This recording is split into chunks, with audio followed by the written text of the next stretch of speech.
Guys I am super excited. आज opening का दिन है तो सारे लोग यहाँ पे आ चुके हैं, अच्छी खासी धूप निकल चुकी है। तो मैं आपको दिखाता हूँ अब मंदिर के प्रांगण में क्या क्या हो रहा है। ब्लॉग को पूरा देखें, मज़ा आएगा।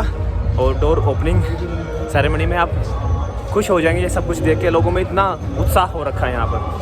यहाँ पर आपको दर्शन करने के लिए टोकन मिलने लग चुके हैं, तो आपको टोकन लेना जरूरी है अगर आप मंदिर में दर्शन करना चाह रहे हो तो।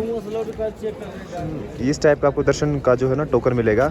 अगर आपने रजिस्ट्रेशन करवा रखा है तो भी ठीक है, अगर नहीं करवा रखा तो भी ऑफलाइन आपको ये मिलता है। ये तो सिर्फ यहाँ लाइन में लगने की अकाउंटिंग का एक पर्पज़ है कि उस पर्पज़ से करें। रत्नै कल्पितमासनं हिमजलैः। गाइस मैं आपको दिखा रहा हूँ केदारनाथ में कितनी लंबी लाइन है। आज 10 मई को पहले दिन देखिए।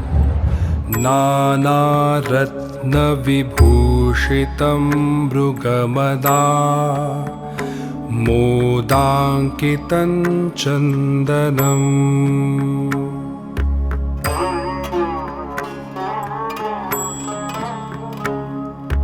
जाति चंपक बिल्वपत्ररचितं पुष्पञ्च धूपं तथा दीपं देवदयानिधे। आप देख पा रहे हो लोगों की मारामारी हो रही है दर्शन करने के लिए। जो लाइनों में कैसे गुजर रहे हैं ना, उनके साथ यहाँ पे हाथापाई हो ही रही है।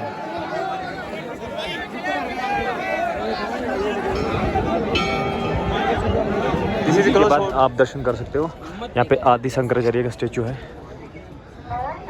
यहाँ पे लिखा हुआ है आदि शंकराचार्य और ऐसा कुछ स्टेचू बनाया हुआ है। हर हर महादेव। आप देख पा रहे हो कि कितनी अच्छी धूप निकली हुई है, पर ये मत सोचिए कि हमेशा यहाँ पे धूप रहती है। शाम को 2-3 बजे के बाद यहाँ पे बारिश आ जाती है और ऐसे ही चलता रहता है। जैसे कल भी बारिश आई थी यहाँ पे 9 मई को, आज 10 मई है तो अभी धूप है। और बस मेरा कहना इतना ही है कि अगर आप आ रहे हो तो अपने गर्म कपड़े वगैरह साथ ज़रूर लेके आए आपके पास। ये जैसे मेरे पास ये एक हल्की सी जैकेट है, इससे भी आपकी सर्दी नहीं जाएगी, तो आपको एक हैवी जैकेट लानी पड़ेगी, वो आपके पास ज़रूर होनी चाहिए। और यहाँ पे ये जो VIP हेलीपैड है, ऐसे हेलीकॉप्टर जा रहे हैं। यहाँ आज मुख्यमंत्री आए थे उत्तराखंड के, तो अभी वो भी यहाँ से गए हैं। और उसके बाद फिर लोगों के लिए जो दर्शन की जो लाइन है वो चालू की गई है। तो मेरे साथ में जो आए हैं भाई वो है राहुल जी। राहुल जी आप देखते रहते हैं राहुल भाई को, मेरे साथ हमेशा रहते हैं। तो ये है अपने राहुल भाई। तो इनके व्यू जानते हैं कि व्यू कैसे हैं जो इन्होंने, क्योंकि ये कल मैं यहाँ 4-5 दिन से आ रखा था, ये कल ही यहाँ पे आए हैं। गौरीकुंड से जो डोली आई थी, डोली के साथ साथ ही आए थे और हम साथ में हमने टेंट वगैरह लिया था। बताइए अपने। तो जैसे ही हम सोनप्रयाग पहुंचे, यहाँ पे हम बाइक पे आए थे, सभी ग्रुप हमारा जो है वो साइड में खड़े हैं। हमारे साथ और भी दोस्त थे, 5-6 दोस्त और हैं। हम डोली से एक दिन पहले पहुंच गए थे, जब डोली से गौरीकुंड थी, गौरीकुंड हाँ, उस दिन हम पहुंच गए थे सोनप्रयाग। तो वहाँ पे जब हम होटल्स में पहुंचे ना, वहाँ पे कोई तैयारी नहीं थी होटल्स वालों की। उन्होंने यहाँ तक कि बेड भी नहीं लगा रखे थे, उनको अंदाजा ही नहीं था कि इतनी भीड़ आ जाएगी, और वो भी डोली से एक दिन पहले। तो भीड़ बहुत ज़्यादा है। कैंप वगैरह जो हमने कल शाम को हम कैंप लिया, क्योंकि होटल मिला नहीं, तो कैंप के अंदर भी लाइट नहीं थी, बिना लाइट के हमें कैंप मिला। तो वही अब फिलहाल तो भीड़ बढ़ती जा रही है। तो इस पर राय तो ये है कि लिमिटेड होना चाहिए कि कोई जैसे यात्रा पर्ची होती है, भाई इस दिन इतने ही लोग आएंगे, तो लिमिटेड हो, तो क्योंकि यहाँ पे सुविधा भी लिमिटेड ही है, जैसे वैष्णो देवी की तरह। हाँ बिल्कुल ऐसा कुछ, क्योंकि सुविधा भी लिमिटेड ही है यहाँ पे। तो मतलब यही है टोटल मिला के बाद, सुविधाओं का अभाव है। उसको देखते हुए आपको मतलब पूरी तैयारी के साथ आना चाहिए। मतलब होटल की ऑलरेडी आपकी एडवांस बुकिंग करवा के, या फिर आने के जो भी आपके साधन है, जो भी आपका नीचे सोनप्रयाग में है, गौरीकुंड में, वहाँ पे होटल की बुकिंग हो, यहाँ पर हो, सब चीज़ें हो। क्योंकि भीड़ आज पहला दिन है भाई, भीड़ पहले दिन इतनी ज़्यादा भीड़ है। तो अब देखो जब पूरा जिस सीज़न पड़ा है मई जून का, कितनी ज़्यादा भीड़ होगी और आपको कितनी अव्यवस्था का जो सामना करना पड़ेगा। आप उसके लिए रेडी रहो अगर आप केदारनाथ आ रहे हो। दूसरा एक ये है कि आप जैसे ऊपर आ रहे हो तो कपड़े और ज़्यादा कैरी करने से अच्छा आप कुछ खाने का साथ में कैरी कर लो, वो आपके लिए बेस्ट रहेगा। क्योंकि ऊपर आने के बाद ना तो आपको क्वालिटी ऑफ फूड मिलेगा, और दूसरा वो बहुत ज़्यादा एक्सपेंसिव होगा।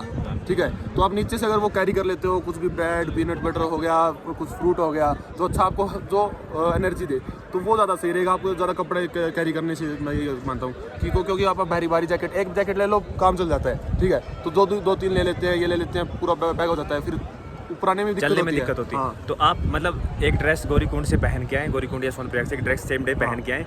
अगले दिन के लिए एक ड्रेस जो भी आप नहा धो के पहनते हैं वो पहन सकते हैं, और साथ में एक जैकेट रखें हैवी, जो आपको दोनों दिन काम आ जाएगी। और गर्म आप ले सकते हो, बच्चे हैं तो, या फिर लेडीज। बाकी नीचे जो लॉकर है सोनप्रयाग में और गौरीकुंड में, लॉकर में आप सामान जमा करवाइए और फिर सब कुछ मतलब बिल्कुल एक हल्के वजन के साथ आप यहाँ पे आओ, तभी आप इस झरने को अच्छा फील कर पाओगे, नहीं तो आप तंगी के साथ महसूस करोगे इस चीज़। तो सारे दोस्त आ रखे हैं, हम 6 दोस्त हैं, तो सभी अपना अपना फ़ोटो शूट करवा रहे हैं मंदिर के पास, खुशी खुशी अपनी यादें ताज़ा कर रहे हैं। सेकंड है आप भैरवनाथ मंदिर है, ये ट्रैक करके सारा 1 किलोमीटर 1.5 किलोमीटर ट्रैक है। सेकंड आप यहाँ के दर्शन कर सकते हो, कहते हैं कि हाँ केदारनाथ के बाद भैरवनाथ के दर्शन करोगे तभी आपके जो दर्शन है वो अच्छे माने जाएंगे।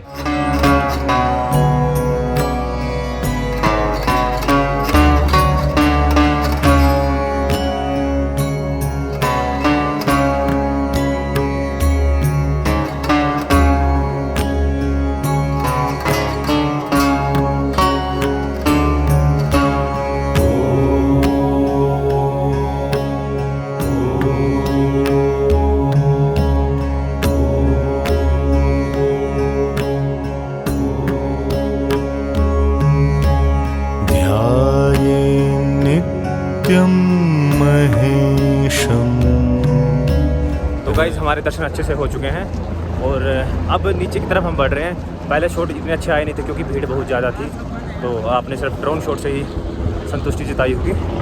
तो अब आज है 10 मई, तो अब जो रास्ते में कितने लोग आ रहे हैं कितने जा रहे हैं वो अंदाज़ा हम कल नहीं लगा सकते थे, क्योंकि कल सब ऊपर आ रहे थे। तो आज अब कितने लोग आएंगे वो अंदाज़ा इसी बात से लग पाएगा कि जब जाते टाइम लोग मिलेंगे उसके हिसाब से आपको भीड़ का अंदाज़ा होगा कि यहाँ पर कितनी भीड़ और होगी। जितनी आज थी जितनी कल थी उससे ज़्यादा कितनी और हो सकती है, तो कितनी मतलब ज़्यादा संख्या में लोग पहुँच रहे हैं वो चीज़ें सब आपको अब रास्ते में जो ये ब्लॉग रहेगा तो आपको इसमें इस वीडियो में सब कुछ मिल जाएगा। कल जब हम ऊपर आ रहे थे तो कुछ चीज़ें मतलब कंस्ट्रक्शन टाइप में चल रही थी, ये टेंट वगैरह शॉप वगैरह जो भी ये सब बनी नहीं थी प्रॉपर तरीके से। तो अब ये बताएंगे कि जाते टाइम कि हाँ कितना कुछ यहाँ पे बन चुका है, कितनी सुविधाएं तैयार हो चुकी है आपके लिए, ताकि आपको जब आओ तो दिक्कत ना हो। ये बेस कैंप और जो घोड़ा पड़ा हुआ था ना, इससे जस्ट नीचे आती, या तो आप इस रास्ते से जा सकते हो, मतलब जाना तो इसी रास्ते से चाहिए अगर आपको कोई परेशानी है। तो अगर आप बिल्कुल जवान हो ठीक ठाक हो तो आपको इस रास्ते से जाना चाहिए, मतलब जा सकते हो, नोट जाना चाहिए, जा सकते हो। ये रास्ता वहाँ पे जाके आपको शॉर्टकट में पड़ेगा, पर हाँ थोड़ा रिस्की है। अगर आप ठीक ठाक से जा सकते हो कर सकते हो ट्राई। ये यहाँ से शॉर्टकट, यहाँ पर आगे एक और शॉर्टकट, ये यहाँ से इसी ट्रैक में मिल जाएगा, उसके आगे एक और शॉर्टकट है सीधा बड़ी लिचोली पे लेके जाएगा। मैं आपको बता दूँ हमारी जर्नी जो है 12 बजे से शुरू हुई है। कितना टाइम लगता है गौरीकुंड तक का वो मैं आपको एंड में बताता हूँ। पीछे वाला स्ट्रेच क्लियर कर लिया है, अब नेक्स्ट स्ट्रेच जो ये पड़ेगा शॉर्टकट वाला, इससे जा रहे हैं बहुत आराम से। ये शॉर्टकट है,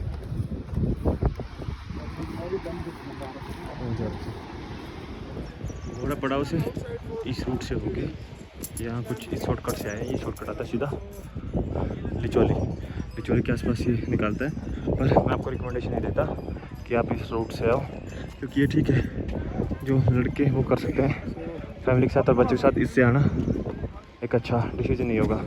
तो आप इसी रूट से आए।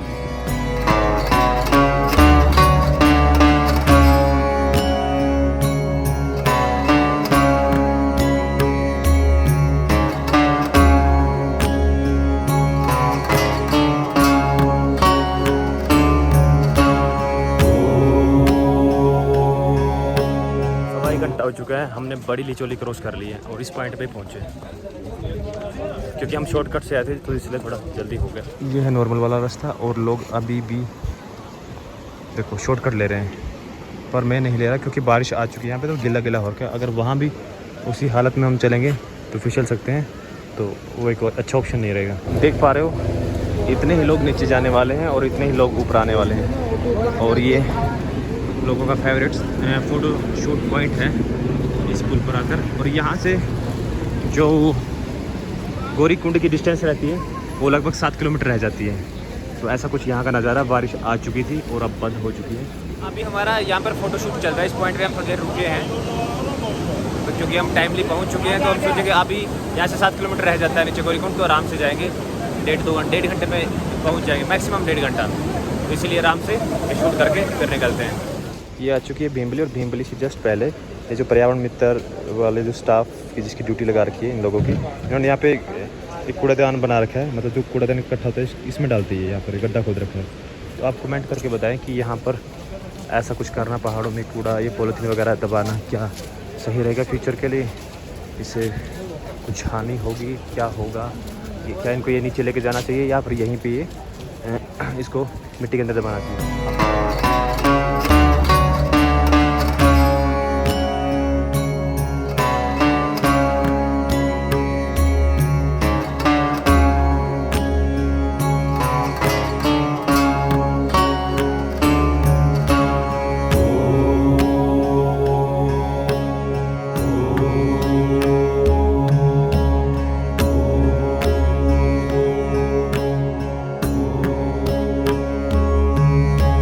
12 बजे से लेके अब तक 3.5 घंटे हो चुके हैं और हम पहुंच चुके हैं भीमबली। बस जस्ट भीमबली आने वाला है और उसके आगे तो बस कुछ देर की और बारी है, फिर हम पहुंच जाएंगे डायरेक्ट नीचे गौरीकुंड।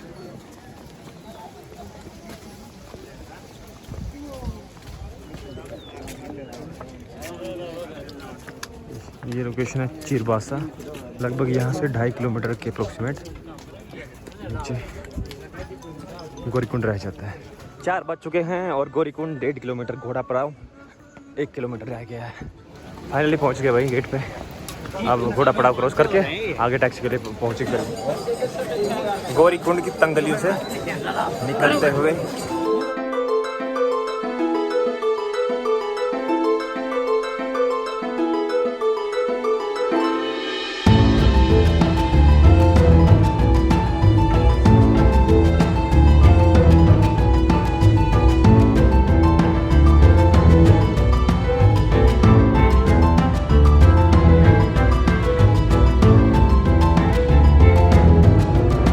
फाइनली गौरीकुंड पहुंच चुके हैं और ये जर्नी लगभग हमने 4.5 घंटे में कवर कर ली।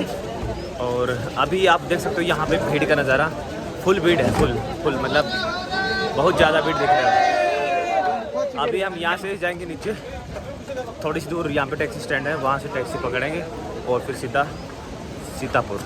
सोनप्रयाग पहुँच चुका हूँ और 6 बज चुके हैं। ये टैक्सी वाले ने बहुत टाइम लगा दिया क्योंकि पीछे बहुत जाम था। लगभग हमारा 1 घंटा इस टैक्सी के चक्कर में, टैक्सी में बैठे रहने की वजह से वेस्ट हो गया। तो हम खुद ही पीछे से ऊपर से उतर के नीचे खुद ही आना पड़ा। हमने 1 किलोमीटर खुद ही तय किया लगभग। और अब पहुँचे यहाँ पर नीचे, तो इधर पुलिस वाले खड़े थे जो ऊपर जा रहे हैं गौरीकुंड के लिए, किसी को नहीं रोक रहे अभी। तो आपको क्या लगता है कि हाँ भाई 5 बजे के बाद रोकना चाहिए सबको, क्योंकि अब आगे यात्रा होने नहीं देंगे गौरीकुंड से। तो ये गौरीकुंड क्यों ही भेज रहे हैं इतने सारे लोग? फिर वहाँ पे होटल महंगे हो जाएंगे, फिर लोगों की मजबूरी बन जाएगी, तो होटल वालों को मौका मिल जाएगा महंगे पैसे लेने, ज़्यादा पैसे लेने का। वही रूम आपको 6-7 हज़ार में गौरीकुंड ही मिलेंगे। तो इसलिए कोशिश ये करो कि आप थोड़ा पीछे रुको, सोनप्रयाग में रुको, सुबह सुबह जल्दी निकलो तो सही रहेगा।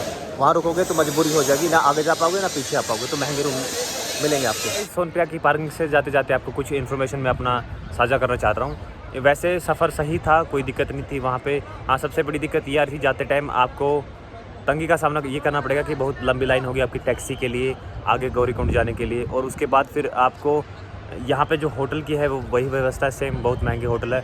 आपको सोनप्रयाग में होटल मिलेगा आपको 4-5 हज़ार का होटल, और वही होटल 6,000 और 7,000 के बीच में आपको मिलेगा गौरीकुंड में। अगर आप मंदिर के पास जाओगे तो आपको 7 से 8 हज़ार में 3 से 4 पर्सन का एक ढंग का रूम मिलेगा।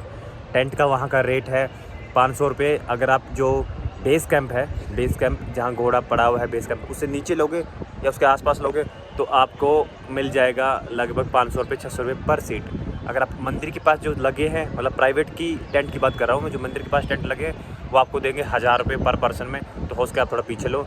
और GNVM के तो आपको पता ही है, ऑनलाइन सब कुछ शो होता है। सबसे बेस्ट तो ये है कि आप ये सब तैयारी है ना ऑलरेडी करके चलो, घर से करके चलो। यहाँ फैमिली के साथ आओगे और बिना तैयारियों के आओगे तो ये आपकी गलत फहमी है कि आपको सब कुछ सही मिल जाएगा। ठीक है, ऐसा कुछ नहीं है। यहाँ बहुत सारी प्रॉब्लम्स है जो आपको फेस करनी पड़ेगी। तो प्लीज़ फैमिली के साथ आ रहे हैं तो आप सारी फॉर्मेलिटीज़ पूरी करके चले। और मौसम यहाँ बार बार बिगड़ता रहता है। एक आपके पास बारिश से बचने के लिए आपके पास कुछ जो भी आपके फैमिली मेम्बर सबके इंतज़ाम होने चाहिए, कुछ या आप वो कोट घर से लेके आए यहाँ पर आप, या फिर पॉलीथीन का जो बारिश से बचने के लिए जो इंतजाम यहाँ मिलते हैं 30-40 रुपये में, वो ले सकते हैं। तो बस यही था। और ऊपर ठंड है तो आपको ठंड के लिए आपके पास एक हैवी जैकेट होनी ज़रूरी है। अगर बच्चे हैं तो आप उनके लिए गर्म कपड़े इनर वाले जो वुलन वाले होते हैं, मतलब वो गर्म कपड़े आप ला सकते हैं। बाकी सब बढ़िया है। और हो सके तो आप सामान जैसे आप पर्सनल व्हीकल से आ रहे हैं तो आपकी गाड़ी में रखें, और अगर आप पब्लिक से आ रहे हैं तो हो सके यहाँ पे 100 रुपये चार्जेज़ है एक लॉकर का, और लॉकर नहीं मिलता तो वहाँ पर ये जैसे मेरे पास एक बैग है, मैंने बैग रखा था गौरीकुंड में तो 100 रुपये लिए थे, तो 100 रुपये पर बैग का यहाँ पे चार्जेज़ है। तो आप जो हैवी सामान आपका जो आप पीछे से ला रहे हो वो आप यहीं पर रख के जाओ, और बिल्कुल हल्के वेट में आप जाओ ऊपर गौरीकुंड से आगे जो ट्रैकिंग के लिए। और वहाँ पे सिर्फ आप 2 ड्रेस लेके जाओ, एक ड्रेस लेके जाओ, एक पहन के जाओ और एक लेके जाओ, और एक हैवी जैकेट रखो और एक रेन कोट रखो। बस यही चीज़ें आपके पास होनी चाहिए। और आपके पास हाँ कुछ खाने की चीज़ें, ड्राई फ्रूट वगैरह जो भी, जिससे थोड़ी हेल्थ आपकी ठीक रहे, वो चीज़ें आप ज़रूर लेके चलें। और अगर ऑक्सीजन की में थोड़ी दिक्कत आ रही है तो वो चीज़ें जो ऑक्सीजन से रिलेटेड जो आपको थोड़ा आराम दे आपकी फैमिली को, आप वो सब चीज़ें कैरी करके चलें। और यहाँ चीज़ें सब कुछ महंगी है, यहाँ कोल्ड ड्रिंक आपको डबल से भी ज़्यादा रेट का मिलेगा, चाय भी आपको डबल से ज़्यादा रेट की, सब कुछ टोटली महंगा है। अगर आपका बजट अच्छा है तो ही आप प्लान करें। अगर आप सोच रहे कि वहाँ पर सस्ते में हो जाएगी प्लान जैसे अदर ब्लॉगर बताते हैं, तो ऐसा कुछ भी नहीं है। यहाँ बहुत कुछ महंगा है। आपकी ये प्लान जो ट्रिप है आप प्लान करोगे तो उससे कुछ ज़्यादा पड़ेगी, और ज़्यादा भी चलो ठीक है पैसे लग जाए कोई बात नहीं, लेकिन अव्यवस्था का सामना आपको तब भी करना पड़ेगा। तो प्लीज़ सब चीज़ें अपनी मैनेज करके चले। फैमिली है तो मैं आपसे रिक्वेस्ट करता हूँ कि फैमिली है आपके साथ, बच्चे हैं तो प्लीज़ बहुत मैनेज करके चलें सब चीज़ें, तभी आप एक अच्छी यात्रा कर पाओगे। नहीं तो आते टाइम मन में ये भी होगा यार नहीं आना चाहिए था, नहीं आना, वो वाली फीलिंग भी आएगी। तो मैं सोच रहा हूँ वो फीलिंग आपके मन में ना आए, तो इससे अच्छा आप पहले से सब मैनेज करके चलो। यहाँ पे होटल्स वगैरह है, बहुत सारे होटल्स है, पीछे होटल है, आप उनसे कोऑर्डिनेट करो। हो सके तो आप कमेंट करो, आपको कुछ अगर इन्फॉर्मेशन जो मेरे लायक होगी, जो ये मैं आपकी हेल्प कर सकता हूँ, ठीक है। आपका कहाँ का होटल का नंबर चाहिए, मैं आपको वहाँ का निकाल के दूंगा, या फिर थोड़ी मोटी और जो हेल्प हो सकती है बुक करवाने में, ठीक है, वो करवा के दूंगा एक अब जेन्युइन से प्राइस में, जो मेरे से हो पाएगा कोशिश करता हूँ। रामपुर में मेरे कुछ होटल वाले जान पहचान के, तो हो सकता है वहाँ पे हो जाए एडजस्टमेंट, लेकिन ऊपर का मैं कोई आपको ये नहीं कह रहा कि हाँ केदारनाथ के पास मैं आपको होटल बता दूंगा वहाँ कर लो, नहीं, वहाँ पे कोई किसी का नहीं है। यहाँ पे चल पड़ती जान पहचान थोड़ी, वहाँ किसी की जान पहचान नहीं चलती, ठीक है। तो प्लीज़ गाइज सब कुछ मैनेज करके चलें, और भी आपके कुछ सवाल है तो प्लीज़ कमेंट जरूर करें। हर हर महादेव।